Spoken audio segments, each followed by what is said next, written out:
ये जिस तरह का अग्रीमेंट है वो साफ तौर पे ये बताता है, ये कहता है, बिल्कुल लिखता है, डिक्लेयर किया गया है कि इन तीनों में से किसी भी देश पर अगर हमला होता है तो वो तीनों देशों पर हमला माना जाएगा। कि जब अमेरिकी फौजें वेस्ट एशिया से बाहर चली जाएंगी, ये उसकी तैयारी हो रही है और इसमें पाकिस्तान एक बहुत ही इम्पोर्टेंट रोल प्ले कर रहा है। और दूसरा इसमें इशू है कलेक्टिव डिटरेंस का। कलेक्टिव डिटरेंस का मतलब ये होता है कि आप एक साथ हैं, आपके जो दुश्मन है, अब इस केस में दुश्मन कौन है? इजराइल है। आपके दुश्मन को पता होना चाहिए कि अगर आप एक पे हमला करते हैं तो सब पे हमला है। तो क्या भारत को इस बारे में सोचना चाहिए कि मान लेते हैं, फर्ज कीजिए कल को अगर कोई टेरर अटैक होता है तो मोदी जी ने कहा है कि इसको एक्ट ऑफ वॉर माना जाएगा और हमला तो करना पड़ेगा। तो अगर हमला करता है भारत पाकिस्तान के ऊपर तो क्या ये माना जाए कि सऊदी अरब और टर्की ये अपनी फौजों के साथ आ जाएंगे? अगली लड़ाई होगी जहां चाइना सपोर्ट करेगा पाकिस्तान को, जैसे उसने सिंदूर में किया था, अपने चीजें देकर खुद लड़ाई में शामिल नहीं होगा। वो बिल्कुल वैसी ही होगी और उसमें पाकिस्तान को और किसी की जरूरत नहीं है। और जहां तक ये बात है तीनों मुल्कों का जो आप कह रही हैं, देखिए ये रीजनल सिक्योरिटी फ्रेमवर्क है, ये अभी सिर्फ वेस्ट एशिया में लागू है। आपके जो अमेरिकन कमेंटेटर्स हैं और हमारे जो इंडियन कमेंटेटर्स हैं, they are influenced by the American thinking. इनको तो ये भी नहीं पता कि चाइना की सोच क्या है, ये तक नहीं जानते ये लोग। तो मुझे इसमें कोई वो नहीं है, हिचकिचाहट नहीं है कहने में, क्योंकि इनको पढ़ने का कोई फायदा ही नहीं है इंडियन कमेंटेटर्स उनको। नमस्कार, इस खास कार्यक्रम में आपका स्वागत है। मैं हूं आरफा खानम शेरवानी। इस कार्यक्रम में आज हम उस मुद्दे पर चर्चा करेंगे जिस पर पूरी दुनिया में चर्चा हो रही है। ये चर्चा है किस तरह से पाकिस्तान, सऊदी अरब और साथ साथ टर्की, ये तीनों मुल्क मिलकर क्या एक मुस्लिम नेटो बनाने की कोशिश कर रहे हैं। क्या इस तरह से एक सिक्योरिटी फ्रेमवर्क तैयार हो रहा है जो सिर्फ ईरान वॉर के बाद, यानी बाद नहीं कह सकते, लेकिन ईरान वॉर के एक बैकग्राउंड में क्या ये देश अपने को असुरक्षित महसूस कर रहे हैं और सिर्फ इसलिए तीनों करीब आ रहे हैं और अपनी सुरक्षा को सुनिश्चित कर रहे हैं, या फिर अमेरिका को, ईरान को, इजराइल को और सबसे बड़ी बात भारत को चिंतित होने की जरूरत है? क्योंकि ये जिस तरह का अग्रीमेंट है वो साफ तौर पे ये बताता है, ये कहता है, बिल्कुल लिखता है, डिक्लेयर किया गया है कि इन तीनों में से किसी भी देश पर अगर हमला होता है तो वो तीनों देशों पर हमला माना जाएगा। तो फर्ज कीजिए कि अगर कल को पाकिस्तान पे हमला होता है तो सऊदी अरब और साथ साथ टर्की भी हमलावर हो जाएंगे उस देश पर। यह सेम बात लागू होती है सऊदी अरब के ऊपर भी या टर्की के ऊपर भी। तो क्या ये सिर्फ अपने को प्रोटेक्ट करने का एक तरीका है, या फिर देखें पूरे तरीके से जो ग्लोबल ऑर्डर, पूरी दुनिया का नक्शा, पूरी दुनिया की जो तरतीब है वो बदल रही है, उसके तौर पर देखा जाए? मेरी खास दिलचस्पी ये जानने में होगी कि भारत के लिए इसको किस लिहाज से देखा जाए। द हिंदू और इंडियन एक्सप्रेस, दोनों बड़े अखबारों में जो उनके डिप्लोमेटिक एडिटर्स हैं, सुरक्षा मामलों के जानकार हैं इन अखबारों में, उन्होंने जो बातें लिखी हैं वो भी मैं आपको अभी कुछ ही पलों में पढ़कर सुनाऊंगी। इस वक्त अपने मेहमान से आपको मिलवा देती हूँ। जी हाँ, कमेंट सेक्शन पूरा भरा हुआ था। प्रवीण साहनी जी कहाँ हैं? तो प्रवीण साहनी जी यहाँ हैं और मैंने उनसे बहुत गुजारिश करके ये वक्त लिया है आप लोगों के लिए। प्रवीण जी, इससे पहले कि मैं बाकी मुद्दों पर आऊँ, सबसे पहले आपका फर्स्ट रिएक्शन मैं जानना चाहती हूँ, क्योंकि मुझे याद है कि पिछले कई पॉडकास्ट में आपने इस तरफ इशारा किया था कि इस तरह का कोई बदलाव हो सकता है। क्या आपको ये अंदाजा था कि इस तरह की कोई खिचड़ी पक रही थी? देखिए, ये एक बहुत ही अच्छा डिफेंस एग्रीमेंट है इन तीनों मुल्कों के बीच में। याद करिएगा कि जब लड़ाई शुरू हुई थी 28 फरवरी को, तो उसके बाद मार्च और अप्रैल के महीने में ये 4 मुल्क थे जिसको क्वाड बोला जा रहा था कि वो एक साथ आ गए थे। वो 4 मुल्क थे पाकिस्तान, इजिप्ट, टर्की और सऊदी अरेबिया। ये चारों एक साथ आ गए थे और उनका काम क्या हो रहा था, वो क्राइसिस मैनेजमेंट कर रहे थे। देख रहे थे कि जितने भी खाड़ी मुल्क है वो किस तरीके से शांत करे जा सके। तो अभी जैसे मैंने आपके पिछले प्रोग्राम्स में भी बताया है, ये एक कोशिश थी ईरान की, जो 29 जून को ईरान के जो फॉरेन मिनिस्टर है अब्बास अरागची, उन्होंने खुलेआम बोली थी अपने दौरे रशिया और चाइना करके बाद, जब वो वापस आए थे तो उन्होंने बोला था कि जरूरत हमें है वेस्ट एशिया में एक नए रीजनल सिक्योरिटी फ्रेमवर्क की। तो वो जो 4 कंट्रीज थी उनमें से 3 कंट्रीज अब फॉर्मली आ गई हैं एक साथ इस रीजनल सिक्योरिटी फ्रेमवर्क में। और ये फ्रेमवर्क जो है बहुत अच्छी चीज़ है, क्योंकि अगर आप देखिएगा इस फ्रेमवर्क में कुछ खास बातें हैं। पहली बात तो ये है कि ये बात कर रहे हैं about collective security. Collective security एक नया कॉन्सेप्ट है जो कि न्यू वर्ल्ड ऑर्डर के लिए है। इसके अंदर क्या होता है कलेक्टिव सिक्योरिटी में कि जो आपके आपस के मसले हैं वो आप बातचीत से हल करिए, और साथ में ये भी देखिए कि आपकी सिक्योरिटी तो आप चाहते हैं पर दूसरी की सिक्योरिटी का नुकसान ना करे। मिसाल के तौर पे जो ये अभी लड़ाई चल रही है सऊदी अरेबिया और यमन, ये हूतीस के बीच में, पर इसका हम आगे और बात कर सकते हैं।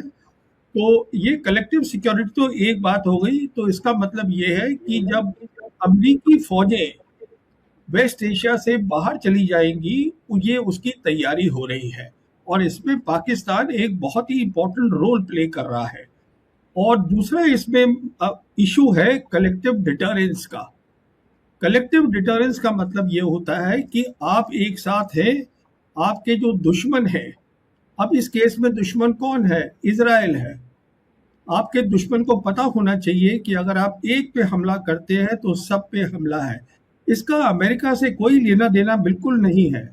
ये तो बल्कि वो अरेंजमेंट है जो ईरान के इनिशिएटिव से, पाकिस्तान की मदद से, चाइना और रशिया की बैकिंग से क्रिएट करा जा रहा है रीजन की शांति, स्टेबिलिटी और प्रॉस्पेरिटी के लिए।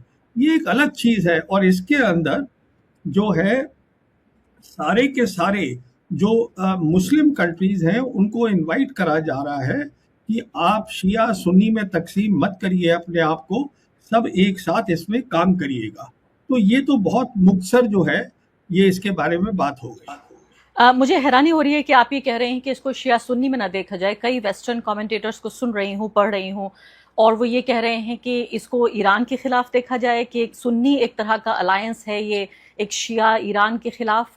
तो पहली बात तो क्या इसको क्लियर होना चाहिए, और आप ये कह रहे हैं कि ईरान की इसमें रजामंदी है, तो ये बात मुझे हैरान करती है। दूसरा एक पक्ष जो मैं आपसे समझना चाहती हूँ वो ये कि इस पूरे जो मुआहिदा हुआ है इसमें जो धर्म का पक्ष है उसको आप अगर ना भी देखना चाहें तो ये तीनों देश ऐसा लगता है कि इसको पेश करना चाहते हैं कि एक तरह का ये सिक्योरिटी लेकिन साथ साथ एक धार्मिक रिलीजियस अलायंस है, ये 3 इस्लामिक मुल्कों का अलायंस है।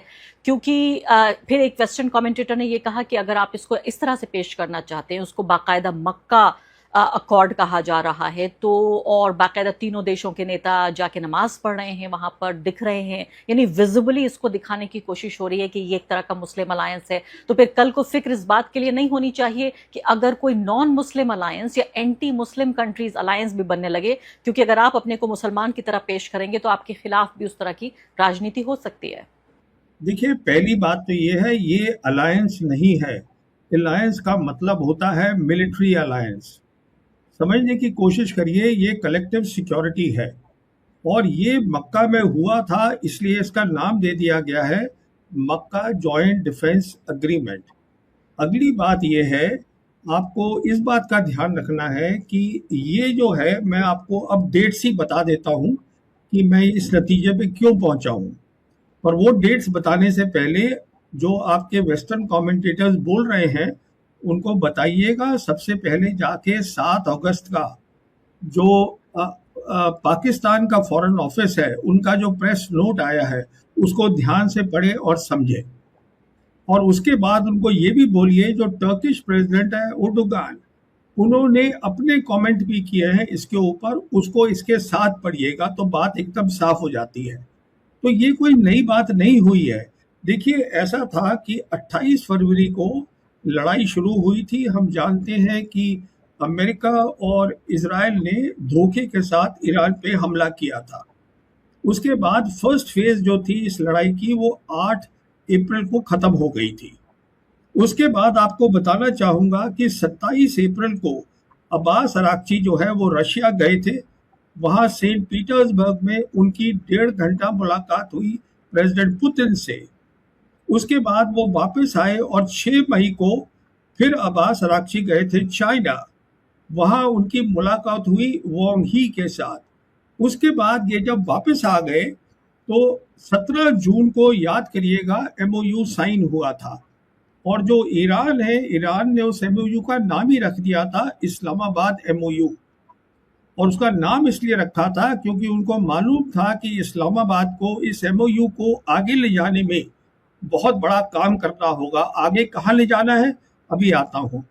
उसके बाद देखिएगा 17 जून को ये एमओयू साइन हुआ है और 23 जून को ईरान के जो प्रेसिडेंट पेजिशकियन है वो स्टेट विजिट पे पाकिस्तान गए थे और पाकिस्तान में उनकी बहुत बातें हुई।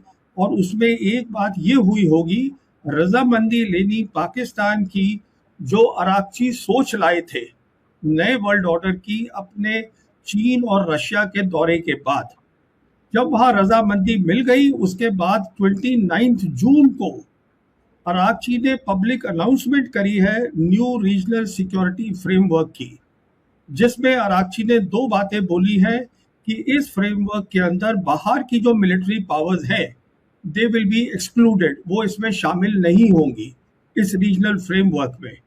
और दूसरी बात ये बोली उन्होंने कि जो ये रीजनल नेशंस हैं वो आपस में मिलके ये सिक्योरिटी फ्रेमवर्क बनाएंगे।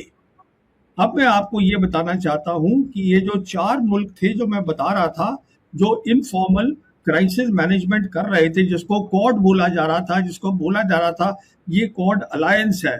देखिए ये वेस्टर्नर्स की प्रॉब्लम है, वो हर चीज को अलायंस बोलते हैं। अलायंस का मतलब होता है कलेक्टिव डिफेंस, एब्सोल्यूट सिक्योरिटी। इसका मतलब ये होता है कि जो मेरी सिक्योरिटी है वो 100% होनी चाहिए, आपकी सिक्योरिटी की मुझे कोई परवाह नहीं है।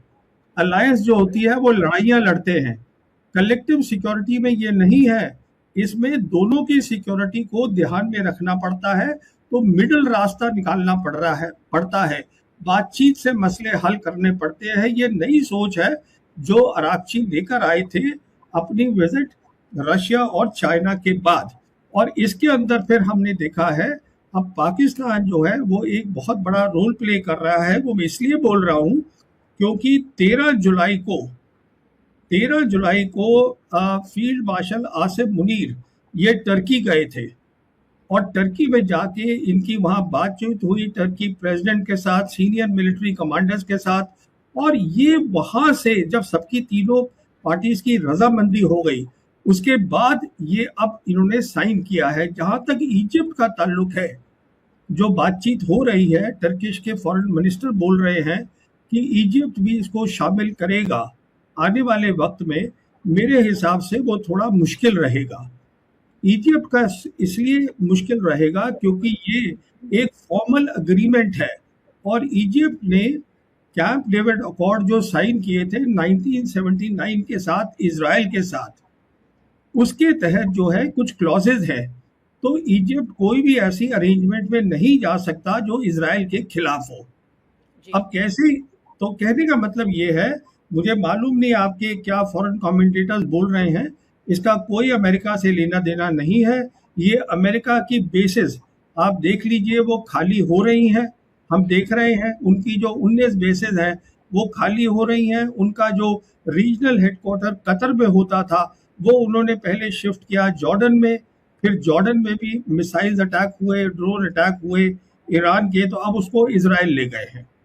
ये है post war, post US forces जब निकलेंगी ये तब जो है इसको अभी ये सॉलिड करेंगे और इसको मजबूत करेंगे और इसको आगे ले जाएंगे। जी हाँ, तो फिर मैं आपसे सवाल ये ज़रूर पूछूंगी कि क्या ये यूएस के अल्टरनेटिव के तौर पर, कि अभी तक यूएस इस बात की ज़मानत लेता था अमेरिका कि मेरी सुरक्षा, आपकी सुरक्षा मेरी जिम्मेदारी और मेरे जो बेसिस हैं मिलिट्री वो आपके यहाँ रहेंगे और इसके बदले में आप मुझे इतना रुपया पैसा देंगे, क्या ये सब कुछ बदल रहा है? एक ही पल में आती हूँ इस बात पर, क्योंकि मैं फिर कॉमेंटेटर्स को सुन रही हूँ अलग अलग, और वो ये कह रहे हैं कि ये पूरे तरीके से ब्रेक डाउन है, यूएस लेड ऑर्डर का बाकायदा इन शब्दों का इस्तेमाल किया जा रहा है, game is over, we are finished.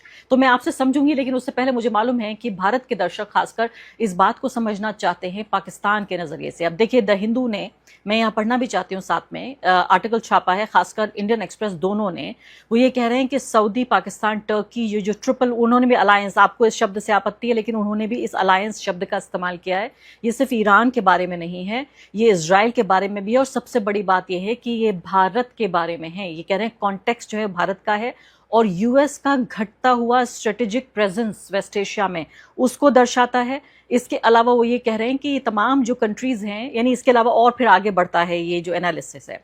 अब इंडियन एक्सप्रेस पे आ जाते हैं, तो इंडियन एक्सप्रेस क्या कह रहा है? इंडियन एक्सप्रेस ये कह रहा है कि मक्का जो अग्रीमेंट हुआ है, इसकी प्राइमरीली ये क्या करने की कोशिश हो रही है। तो यहाँ पे ये कहते हैं कि पाकिस्तान जो अकेला न्यूक्लियर पावर इस्लामिक वर्ल्ड में है पूरा, यानी अकेला मुस्लिम कंट्री जिसके पास न्यूक्लियर पावर है, उसका डिफेंस पैक्ट हो रहा है नेटो के 2 बड़े मेजर कंट्रीज में से एक कंट्री यानी टर्की के साथ, और गल्फ की सबसे बड़ी इकोनॉमी के साथ। और इस सब को मिला जुलाकर भारत के लिए दोनों अखबार एक खतरे के तौर पर पेश कर रहे हैं। आप सहमत हैं? मैं बिल्कुल किसी भी चीज से सहमत नहीं हूँ। पहली बात, आपने बोला अलायंस, देखिए कहने की बात नहीं है, आप प्रेस नोट जाके देख लीजिए पाकिस्तान ने जो रिलीज करा है। ये जो फॉर्मल चीज आई है वो इसको बोल रहा है joint defence agreement. Alliance word का इस्तेमाल नहीं किया जा रहा है। तो अगर कमेंटेटर कर रहे हैं तो वो कमेंटेटर की प्रॉब्लम है। दूसरी बात यह है कि देखिए टर्की जो है वो उसकी आज वो एक क्रॉस रोड्स पे खड़ा है, और ऐसा लग रहा है टर्की ने एक बहुत बड़ा फैसला ले लिया है। क्रॉस रोड पे क्यों खड़ा है? क्योंकि जो इजरायली सीनियर मिनिस्टर्स हैं वो पब्लिकली कह रहे हैं कि ईरान से बड़ा खतरा हमें टर्की से है। और टर्की आप जानती हैं, वहाँ भी नेटो कॉन्फ्रेंस हुई थी अंकारा के अंदर, जहाँ प्रेसिडेंट ट्रम्प भी आए थे।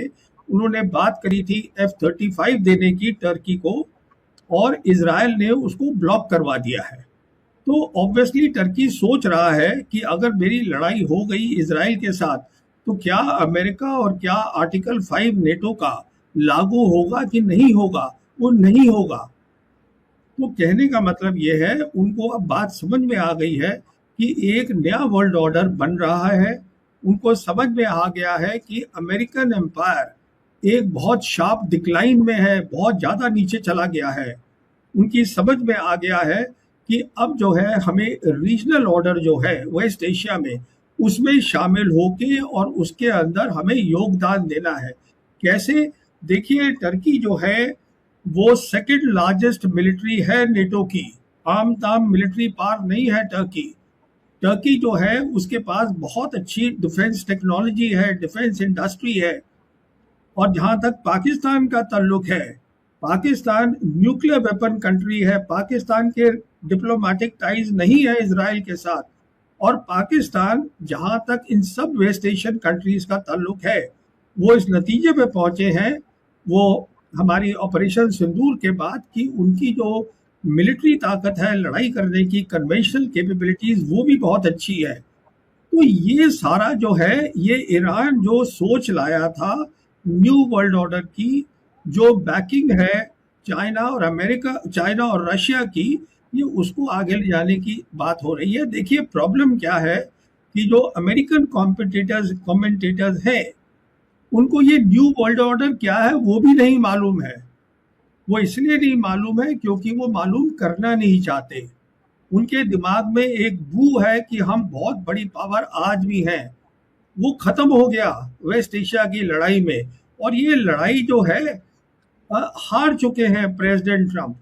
प्रेसिडेंट ट्रम्प ने जब 8 अप्रैल को सीज फायर अनाउंस किया था, उसके बाद 11 अप्रैल को इस्लामाबाद में बातचीत हुई थी, जहां पर आप जानती हैं कि जेडी वैंस आए थे और 21 घंटे के अंदर चले गए इस्लामाबाद से, बिना दूसरी तरफ से खाली बाब आए थे बहुत सीरियस बातचीत करने के लिए, क्योंकि ईरान चाहता है कि शांति से काम हो।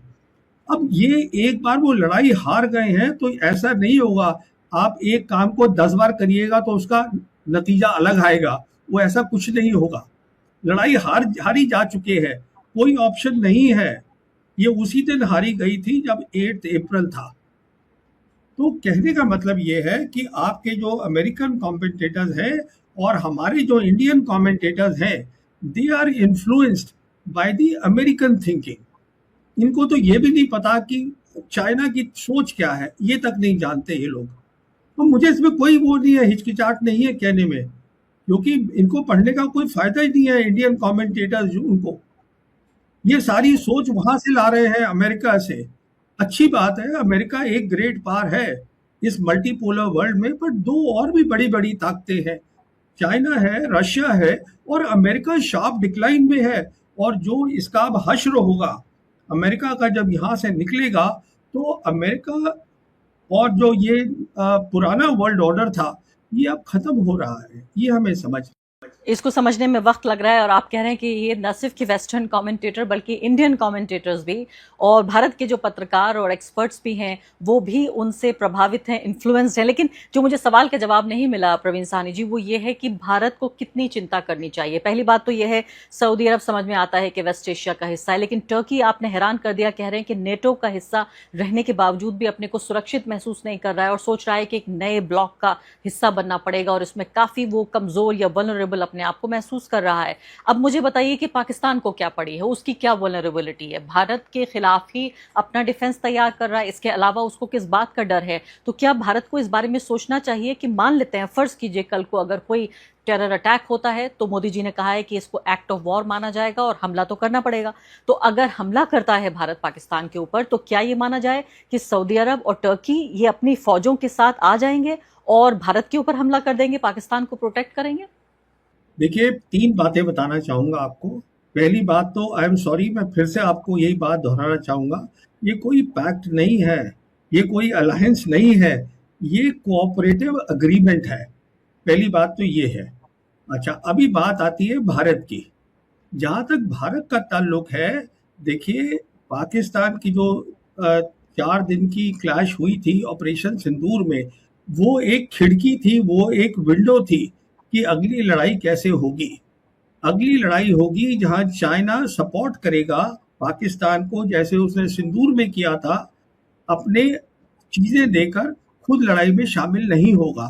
वो बिल्कुल वैसी ही होगी और उसमें पाकिस्तान को और किसी की जरूरत नहीं है। और जहां तक ये बात है तीनों मुल्कों का जो आप कह रही हैं, देखिए, ये रीजनल सिक्योरिटी फ्रेमवर्क है, ये अभी सिर्फ वेस्ट एशिया में लागू है। तो ये कहना कि टर्की आएगा लड़ने के लिए पाकिस्तान के साथ इंडिया के खिलाफ, या सऊदी आएगा, ये बेबुनियादी बातें हैं, क्योंकि इसका नाम ही दिया गया है। देखिए, अब नहीं, मैं कह रही हूँ कि अगर अगर ये सिर्फ वेस्ट एशिया का है, तो पाकिस्तान को क्या पड़ी है इसमें साथ में आने की, इस अग्रीमेंट का हिस्सा बनने की? वही मैं आपसे कह रहा हूं कि पाकिस्तान की जियोपॉलिटिकल प्रोफाइल बेइंतहा बढ़ गई है। आज पाकिस्तान जाकर अफ्रीकन कॉन्टिनेंट में सोमालिया के साथ भी डिफेंस कोऑपरेशन कर ली है उन्होंने। वही डिफेंस कोऑपरेशन जो उन्होंने सऊदीज के साथ 2025 में की थी, वही डिफेंस कोऑपरेशन जो कुवैत के साथ उन्होंने 2023 में की थी, और अब कुवैत ने उसको रैटिफाई कर दिया है। उनकी प्रोफाइल बढ़ गई है बहुत ज्यादा। कहने का मतलब ये है कि जब ये न्यू रीजनल सिक्योरिटी फ्रेमवर्क जो है, ये और मुल्कों में भी जाएगा, ग्लोबल साउथ के, ये जब वहां जाएगा तो पाकिस्तान एक बहुत इंपॉर्टेंट रोल प्ले करेगा वहां पर। और ये सब शुरुआत ऑपरेशन सिंदूर से हुई है। आप इन बातों को समझिए। अभी फिलहाल जो मैं आपकी बात को पैराफ्रेज नहीं करना चाहती, बिल्कुल सीधे सीधे समझना चाहती हूँ। आप ये कह रहे हैं कि अगर भारत से कोई हमला होता है तो पाकिस्तान के लिए तो चीन ही काफी है, यानी पाकिस्तान और चीन मिलकर लड़ेंगे, जो हमने ऑपरेशन सिंदूर में भी देखा, बाकायदा इस बात के सबूत मिलते हैं। तो पाकिस्तान को जरूरत नहीं थी वेस्ट एशिया का ये पूरा जो अग्रीमेंट हुआ है, मैं अलायंस नहीं कह रही हूँ, केयरफुल होकर अग्रीमेंट ही कह रही हूँ, पैक्ट ही कह रही हूँ उसको। तो इसका मतलब पाकिस्तान की मदद की जरूरत है टर्की को, सऊदी अरब को, इसलिए वो इसका हिस्सा बन रहा है, और जो बाकी देश आएंगे उनको भी पाकिस्तान की सिर्फ मदद की जरूरत है। पाकिस्तान अपनी मदद के लिए ये पैक्ट नहीं कर रहा है, बल्कि उनको मदद देने के लिए कर रहा है। क्या आप ये कहने की कोशिश कर रहे हैं? मैं ये कहने की कोशिश कर रहा हूं कि इसका नाम है कलेक्टिव डिटरेंस, और डिटरेंस का मतलब होता है दूसरे इंसान को डराना, उसको डिटर करना, रोकना। अब वो मदद टर्की को चाहिए कि नहीं चाहिए, वो वक्त बताएगा। अगर टर्की कहेगा मुझे मदद ही नहीं चाहिए, इजराइल के खिलाफ, तो फिर वो नहीं देंगे दोनों। अगर टर्की, अभी जो चीज़ अभी हुई है वो ये है कि जब इजराइल अपनी कैलकुलेशन करेगा लड़ाई की, उसमें इस बात को शामिल करेगा कि ये तीनों जो है इन्होंने कलेक्टिव डिटरेंस बनाया है, विच मीन्स एक के ऊपर अटैक होगा तो सब पर अटैक है। तो अगर मैं कुछ भी करूंगा टर्की के ऊपर, तो ये दो मुल्क टर्की के साथ आके खड़े होंगे। अब उनको जरूरत है, टर्की को नहीं है, वो तो टर्की तय करेगा। बिल्कुल। अब अगला सवाल और बहुत अहम सवाल जो पैदा हो रहा है वो ये है कि इस पूरा जो डिफेंस अग्रीमेंट हुआ है इसकी एक छोटी खिड़की के तौर पर हमने पहले देखा था कि पाकिस्तान और सऊदी अरब के साथ बिल्कुल इसी तरीके का डिफेंस अग्रीमेंट है। अब सऊदी अरब के ऊपर ईरान का हमला हुआ, सऊदी अरब के ऊपर हुतीस का हमला हुआ, पाकिस्तान की फौजें वहां मौजूद हैं सऊदी अरब में, उसके बावजूद भी एक गोली नहीं दागी गई, कोई मदद करने की कोशिश नहीं हुई, सिवाय इसके कि ईरान और सऊदी अरब के बीच एक तरह की शांति स्थापित करने की पाकिस्तान ने कोशिश की। तो ये एक अहम बात है। दूसरी बात, इसको इतना पोशीदा रखने की क्या जरूरत है कि इस अग्रीमेंट की कोई भी बातें बाहर नहीं आ पाई हैं, सिवाय एक छोटी प्रेस कॉन्फ्रेंस के कोई डिटेल्स नहीं आई हैं। ये अगर बाकी डिफेंस जो अग्रीमेंट्स हैं अगर उनको देखें, चाहे वो नेटो की बात हो या और भी कई जो डिफेंस अग्रीमेंट्स हैं, उसमें एक एक चैप्टर, एक एक क्लॉज सबको पता है कि क्या है और किस तरह से काम करेगा। इसको पोशीदा क्यों रखा गया? और दूसरी बड़ी बात कि अगर ये पाकिस्तान और सऊदी अरब के साथ ये काम नहीं किया तो टर्की के इसमें शामिल हो जाने से किस तरह का डिटरेंस बन जाएगा? अब सुनिए, पहले सवाल का आपका जवाब देता हूं कि इसको बहुत ज्यादा थ्रेडबेयर समझाया क्यों नहीं गया कि यह एग्रीमेंट क्या है। देखिए, उसका जो कारण है वो बिल्कुल सीधा है। अभी लड़ाई खत्म नहीं हुई है, अमेरिका बाहर नहीं गया है, तो आपस में इनकी बात हो गई है। उसको डिटेल बताने की क्या जरूरत है? वेस्ट के अंदर जो है, हमारे मुल्क में हर जगह लोग गेस कर रहे हैं, तो अच्छा है गेस करते रहें। जो एक्चुअल बात है वो तो समझ में आ गई है, ईरान को भी समझ में आ गई है, इजराइल को भी समझ में आ गई है, और इन तीनों मुल्कों को भी समझ में आ गई है, पहली बात। दूसरी बात, जब हम बात करते हैं कलेक्टिव डिफेंस, वही मैं आपसे कहने की बात कह रहा हूं, ये बात अभी वक्त लगेगा समझने में। ये नई चीज क्या है? ये नई चीज ये नहीं है कि पाकिस्तान को जो है वो हुती से लड़ाई करनी है क्योंकि उसने सऊदीज के साथ डिफेंस एग्रीमेंट करा है। देखिए, बात ये है कि सऊदीज और यमनीज जो हुतीज हैं, इनका जो प्रॉब्लम है वो कोई 12 साल पुराना है। अभी ये बढ़ गया है और सऊदी की बेवकूफ़ी से। अब वो एक it's a matter of detail कहेंगी तो वो भी मैं बता दूंगा। तो अभी पाकिस्तान का इसमें रोल क्या रहेगा कि दोनों साइड से बातचीत करके और देखना है कि किस तरीके से एक वाया मीडिया एक तरीका निकाला जा सके। देखिए, आप अपनी ज्योग्राफी नहीं बदल सकते हैं, और जहां तक यमनीज का ताल्लुक है, यमनीज आज बहुत ताकतवर हो गए हैं, और यमनीज जो हैं वो ईरान के साथ खड़े हैं, ईरान उनके साथ खड़ा है। तो सऊदीज को समझना पड़ेगा कि हम दोनों तरफ का गेम नहीं खेल सकते। हम जो है अमेरिका के साथ भी खड़े हैं, हम इसमें भी खड़े हैं, वो नहीं होगा। ये सऊदीज की प्रॉब्लम है। देखिए, यूएई जो है उसका कहीं जिक्र भी नहीं हो रहा है। सऊदीज ने और क्या किया है वो मैं आपको और बताता हूँ। इसके अलावा उन्होंने 30 और 31 जुलाई को ये 14 नेशन की मैरीटाइम डिफेंस कोऑपरेशन जो था उसको बना दिया। 14 मुल्क ले आए वो, उसमें सारे खाड़ी के मुल्क हैं, गल्फ कंट्रीज माइनस यूएई, कि हम जो है वो रेड सी को खोलेंगे। अब ये जो एग्रीमेंट है मैरीटाइम का, वो भी अब इसका हिस्सा हो गया। ये जो मक्का का डिफेंस जॉइंट डिफेंस अग्रीमेंट है, अभी तो हमें ये दो जो वर्ड्स हैं, जब तक इसकी समझ में नहीं आएगी, in the new world order जो बन रहा है, कलेक्टिव सिक्योरिटी क्या होती है, sorry, collective security and collective deterrence, ये दो वर्ड्स को समझना है। और इसकी समझ के लिए जाना पड़ेगा आपको 2023 को। You have to go back to 2013 वो समझने के लिए। अब वो it's a matter of details, क्योंकि ये उस समय इजाद हुई थी, ये इजाद हुई थी शी जिनपिंग और प्रेसिडेंट पुतिन के बीच में मॉस्को में, और इसके बाद फिर उसी साल प्रेसिडेंट शी जिनपिंग ने belt and road initiative announce किया था। तो ये वो जो सोच है वो अरागची यहाँ लेकर आए हैं। कि पहली बार जो एक विजन था उसको ग्राउंड पे बनाया जा रहा है, जिसके अंदर विजन लाए हैं ईरानी, बैकिंग है इन दो ग्रेट पास की, चाइना की और रशिया की, और इसमें हैवी लिफ्टिंग जो है वो पाकिस्तान कर रहा है, टर्की कर रहा है। अब टर्की भी उसमें शामिल हो गया है। पाकिस्तान और टर्की के जो रिलेशंस हैं बहुत अच्छे हैं, इसीलिए 13 जुलाई को फील्ड मार्शल मुनीर गए थे मिल अंकारा, और वहां एयरपोर्ट पे उनको प्रेसिडेंट युर्डोगान ने रिसीव किया था। उनके बहुत अच्छे रिलेशंस है। तो कहने का मतलब ये है कि इस बात सारी चीज को समझने के लिए आपको पहले न्यू वर्ल्ड ऑर्डर की सोच समझनी पड़ेगी। और जहां तक ये एग्रीमेंट है, मेरे हिसाब से इन्होंने बिल्कुल ठीक किया है कि पूरी डिटेल इसकी रिलीज नहीं करी है, क्योंकि अब अमेरिकन सोच रहे हैं कि ये ईरान के खिलाफ है, ये इसके खिलाफ है, उसके खिलाफ है। अरे ये किसी के खिलाफ नहीं है।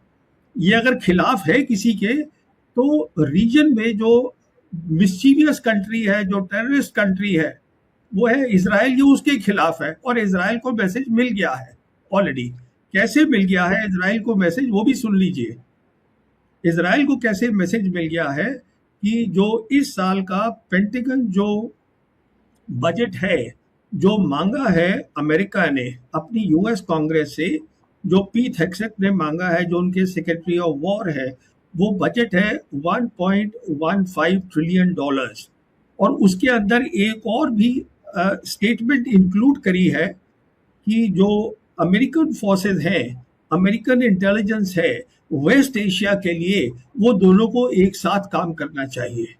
कहने का मतलब ये है कि जब अमेरिकन फौजें यहाँ से चली जाएंगी, प्रेसिडेंट ट्रंप यहाँ से चले जाएंगे वेस्ट एशिया से, तो जो सेंट्रल कमांड है और जो CIA है, वो प्राइम मिनिस्टर इजराइल के अंडर आ जाएंगी।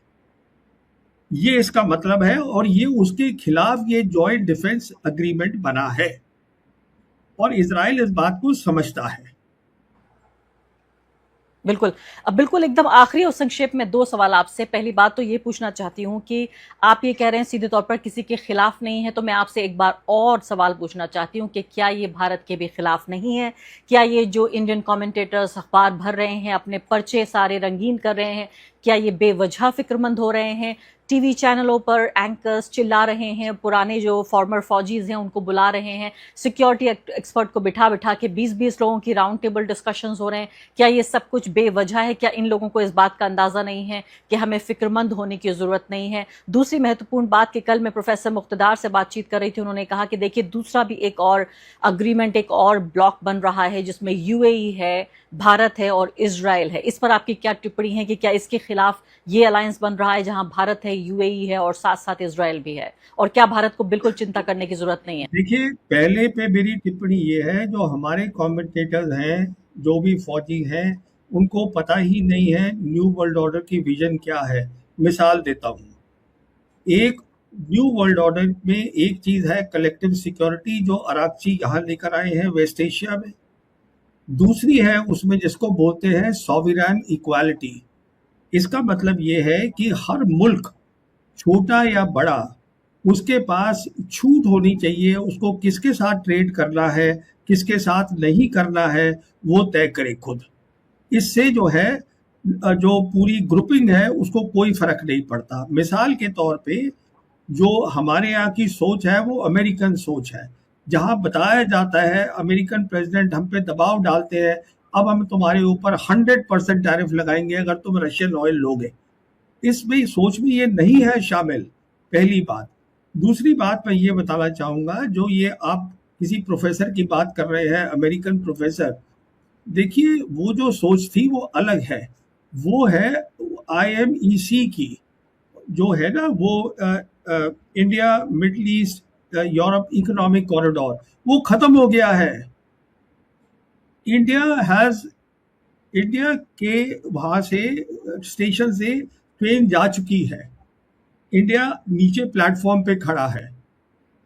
अब क्योंकि इंडिया का इसमें कुछ लेना देना नहीं है, और जहां तक ताल्लुक है इंडिया के रिलेशन सऊदीज के साथ, उस पर कोई असर नहीं पड़ेगा, क्योंकि this is the concept of sovereign equality.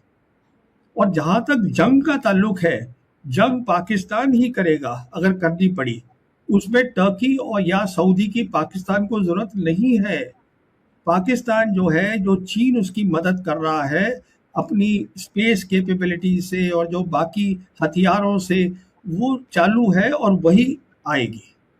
तो ये देखिए कंफ्यूजन इसलिए हो रहा है, मैं आपको बताता हूँ, क्योंकि पहली बात हमारे यहाँ भी जो सब मिलिट्री ऑफिसर्स हैं, आज भी जो लड़ाई की बात करते हैं, लड़ाई समझने के लिए कि नए 21st सेंचुरी वॉर क्या है, वो अमेरिका की तरफ देखते हैं, ना कि पीएलए की तरफ, चाइना की तरफ। अरे बाबा, लड़ाई तो आपको पीएलए से लड़नी है ना,